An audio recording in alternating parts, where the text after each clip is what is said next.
जहान पाकबाज पर आपको खुश आमदीद।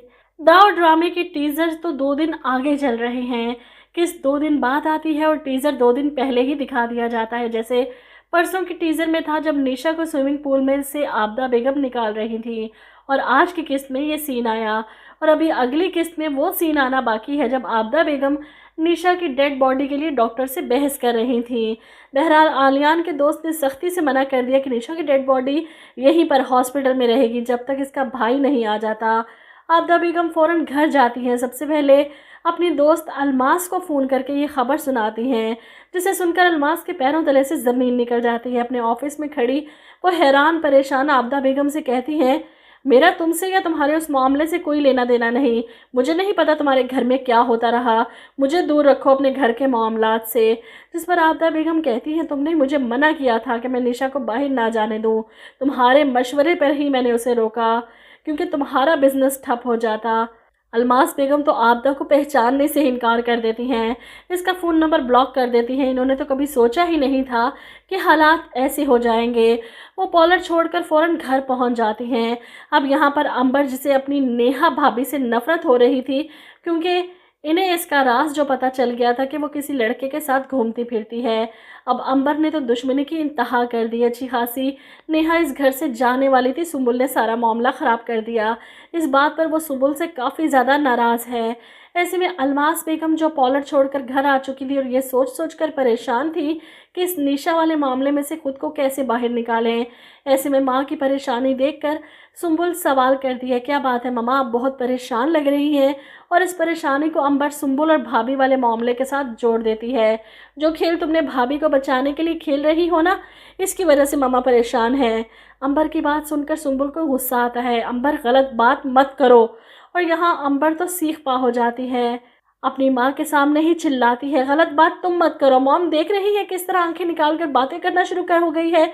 जब से भाभी इस घर में आई है ना, तब से ये सुंबल मुझसे इस तरह बात करती है। अलमास बेगम अपनी टेंशन में अपनी बेटी को चुप करवाती हैं। अच्छा बस बस चुप, जंगली बिल्लियों की तरह लड़ना छोड़ दो। खुदा के वास्ते मैं थकी रूटी आई हूँ, घर का माहौल ठीक होना चाहिए। सुंबल अपनी माँ की परेशानी की वजह जानना चाहती है, लेकिन अलमास बेगम तो अपने साई को भी ये खबर नहीं होने देना चाहती कि इनकी वजह से एक लड़की की ज़िंदगी चली गई। वहीं दूसरी तरफ आप देखेंगे कि आबदा बेगम घर आकर फ़ौरन अपना सामान पैक करती है, अपने बेटे को लेकर यहाँ से फ़रार होने की पूरी कोशिश करती हैं। ऐसे में मुलाजमा को भी छुट्टी दे रही है मैं, और साथ बाहर जा रहे हैं, निशा अपनी अम्मी के घर रहेगी। ये सुनकर मुलाजमा हैरान होती है, अच्छा मैं चली जाऊँगी, वो निशा बेगम नहीं जा रही हैं आपके साथ? मैं सोच रही थी इनसे मिलकर चली जाऊँ। आबदा बेगम इसे टालने के लिए कहती है वो अपनी अम्मी के घर है। जिस पर मुलाजमा हैरान होती है, अकेली? इनकी मामा और भाई आ रहे हैं क्या? मुलाजमा के इतने सवाल सुनकर आबदा बेगम गुस्से से कहती हैं, बात सुनो मेरी, मैं तुम्हारे हर सवाल का जवाब देने की पाबंद नहीं, समझ गई तुम? कहा ना जाओ यहाँ से। और मुलाजमा खामोशी से घर से निकल जाती, लेकिन इसे खदशा है कि कुछ गलत हुआ है, क्योंकि सुबह ही इसे चौकीदार ने बताया था कि निशा बीबी रात से हॉस्पिटल में है। अस्पताल से वो सीधा अपनी अम्मी के घर कैसे जा सकती हैं, यहाँ क्यों नहीं आई? मुलाजमा अपने सवालों का जवाब मिले बगैर यहाँ से चली जाती है। वहीं पर साद अपनी माँ की जल्दबाजी देखकर हैरान है, मामा क्या हो गया है आपको? इसे जब निशा के मरने की खबर मिलती है तो इसे कोई फ़र्क नहीं पड़ता। चलो अच्छा हुआ जान छूटी। आपको पता है अपने भाई को फ़ोन करके सब बताना चाहती थी मेरे बारे में, आपके बारे में। मैंने भी 2 मिनट में तबीयत सेट कर दी। जिस पर आबदा बेगम चिल्लाती हैं, तबीयत सेट कर दी कि जान से मार दिया तुमने उसे? ये सुनकर साद को बड़ा गुस्सा आता है, क्या सबूत है किसी के पास? कोई सबूत नहीं, और हम अपना घर छोड़कर क्यों जा रहे हैं?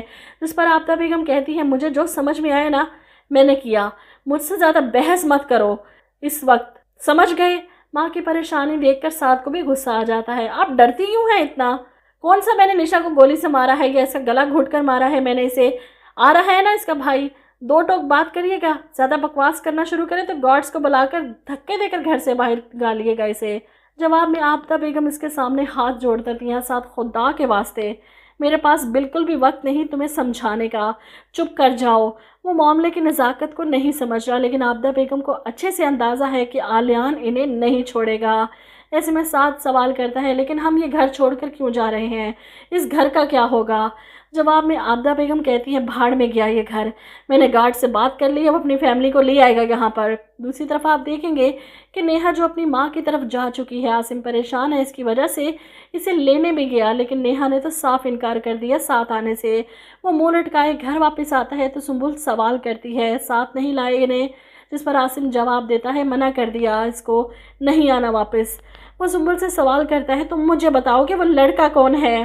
بھائی کی بات سن کر سنبل پریشان ہو کر کہتی ہے یہ سب کچھ میری وجہ سے ہوا، گھر کا سکون برباد ہو گیا۔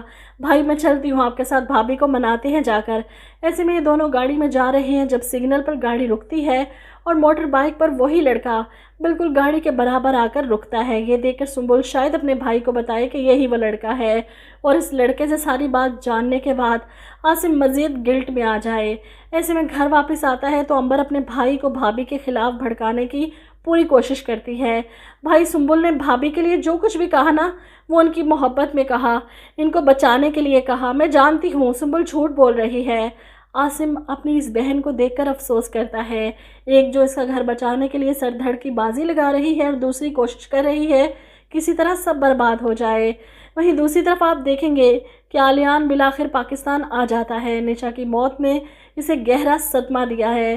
وہ کہتا ہے ایک بہن کو اس کی آخری سفر پر کس طرح رخصت کروں گا، جان سے پیاری بہن کو اس طرح مردہ حال میں دیکھنا اس کے بس سے باہر ہو چکا ہے۔ اوپر سے اسے پتہ چلتا ہے کہ عابدہ بیگم اپنے بیٹے کو ساتھ لے کر ملک سے فرار ہو چکی ہیں تو وہ برداشت ہی نہیں کرتا، سیدھا الماس بیگم کے پاس پہنچے گا انہیں ڈرانے دھمکانے اور دھمکیاں دینے۔ چھوڑوں گا نہیں میں آپ کو، جو کچھ آپ نے میری بہن کے ساتھ کیا معاف نہیں کروں گا، بدلہ لوں گا۔ اور وہیں پر الماس بیگم کی بیٹی سنبل اسے نظر آئے گی، وہ فیصلہ کرے گا کہ الماس بیگم تمہیں تو میں برباد کر کے رہوں گا، چاہے اس کے لیے مجھے تمہاری بیٹی کی زندگی برباد کیوں نہ کرنی پڑے۔ اس کے ساتھ ہی وہی سب ہوگا جو میری بہن کے ساتھ ہوا، تب تمہیں پتہ چلے گا میری بہن نے کتنی اذیتیں سہیں اور مجھ پر کیا